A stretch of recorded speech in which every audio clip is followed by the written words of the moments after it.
ஆதியாகமம் 17ஆம் அதிகாரம்.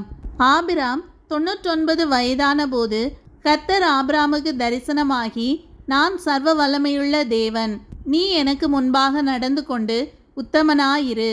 நான் உனக்கும் எனக்கும் நடுவாக என் உடன்படிக்கையை ஏற்படுத்தி உன்னை மிகவும் திரளாய் பெருக பண்ணுவேன் என்றார். அப்பொழுது ஆபிராம் முகம் குப்புற விழுந்து வணங்கினான்.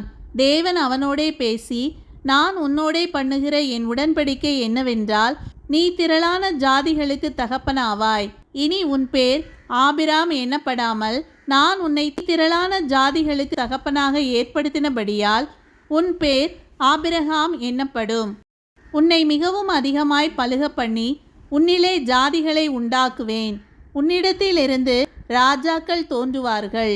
உனக்கும் உனக்கு பின்வரும் உன் சந்ததிக்கும் நான் தேவனாய் இருக்கும்படி எனக்கும் உனக்கும் உனக்கு பின் தலைமுறை தலைமுறையாக வரும் உன் சந்ததிக்கும் நடுவே என் உடன்படிக்கையை நித்திய உடன்படிக்கையாக ஸ்தாபிப்பேன்.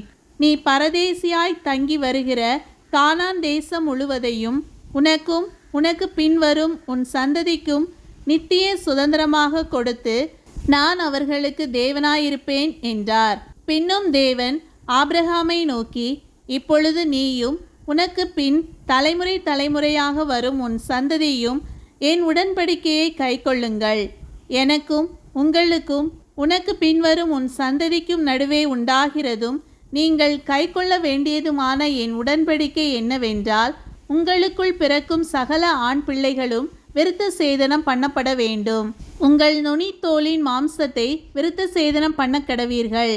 அது எனக்கும் உங்களுக்கும் உள்ள உடன்படிக்கைக்கு அடையாளமாயிருக்கும்.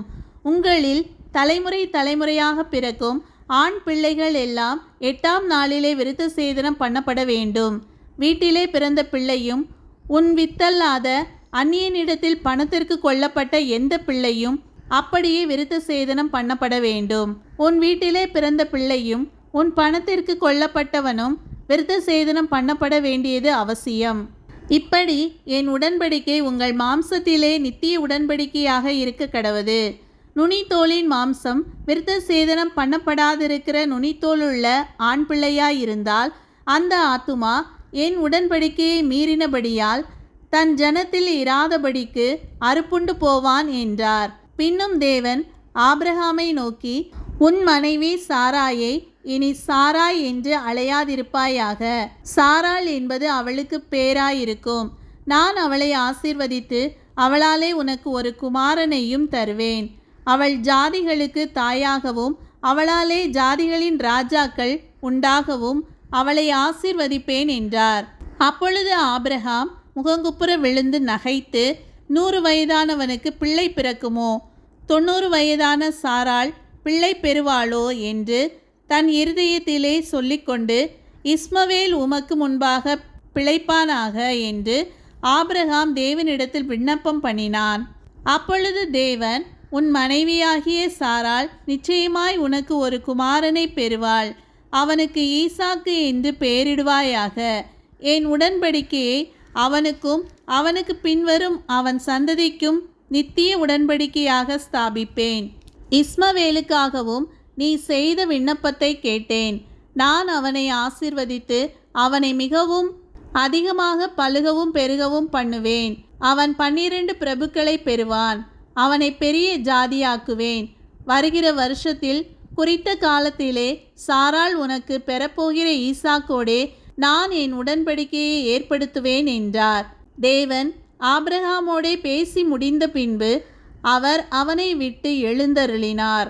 அப்பொழுது ஆபிரகாம் தன் குமாரனாகிய இஸ்மவேலையும் தன் வீட்டிலே பிறந்த யாவரையும் தான் பணத்திற்கு கொண்ட அனைவருமாகிய தன் வீட்டிலுள்ள ஆண் பிள்ளைகள் எல்லாரையும் சேர்த்து தேவன் தனக்கு சொன்னபடி அவர்கள் நுனித்தோலின் மாம்சத்தை அந்நாளிலே தானே விருத்த சேதனம் பண்ணினான்.